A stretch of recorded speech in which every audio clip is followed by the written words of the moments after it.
CGTMSE ಸ್ಕೀಮಲ್ಲಿ start ಆಗುತ್ತೆ 10 ಲಕ್ಷದಿಂದ. 10 ಲಕ್ಷದಿಂದ ಸ್ಟಾರ್ಟ್ ಆಗುತ್ತೆ, 10 ಕೋಟಿವರೆಗಿದೆ.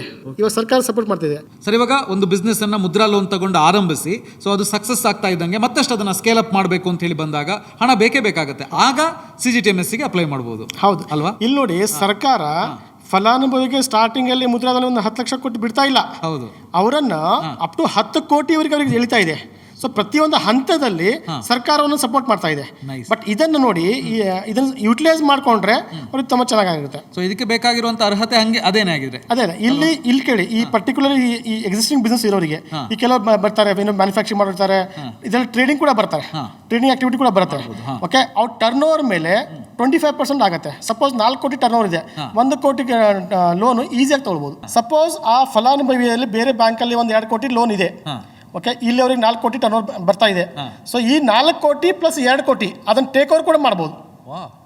ಇಲ್ಲಿ ಕೂಡ ನಾವು ಸೇಮ್ ಇವ್ರು ಕ್ರೆಡೆನ್ಷಿಯಲ್ ಹಾಕಿದಾಗ ಈ ಫಲಾನುಭವಿಗೆ 10-20 ಬ್ಯಾಂಕ್ ಆಫರ್ ಬರುತ್ತೆ. ಇವ್ರಿಗೆ ಯಾವ ಬ್ಯಾಂಕ್ ಬೇಕು ಆಫರ್ ತಗೋಬಹುದು, ಆ ಲೋನ್ ಕೂಡ ಟ್ರಾನ್ಸ್ಫರ್ ಮಾಡ್ಕೋಬಹುದು ಕಡಿಮೆ ಬಡ್ಡಿದಲ್ಲಿ. ಹೆಂಗೆ ಇದು ಪ್ರೊಸೆಸ್ ಎಲ್ಲ ಎಷ್ಟು ದಿನ ತಗೊಳುತ್ತೆ ಇದಕ್ಕೆಲ್ಲ? ಈ ಪ್ರೊಸೆಸ್ ನಾನು ನಿಜ ಹೇಳಬೇಕಾದ್ರೆ ಬರೀ 1 ಅವರ್ ಆಗುತ್ತೆ. ಬಟ್ ಅವ್ರ ಎಲ್ಲ ಕ್ರೆಡೆನ್ಷಿಯಲ್ಸ್ ಎಲ್ಲ ಆನ್ಲೈನ್ ಇದೆ. Boss Vala, B the boss.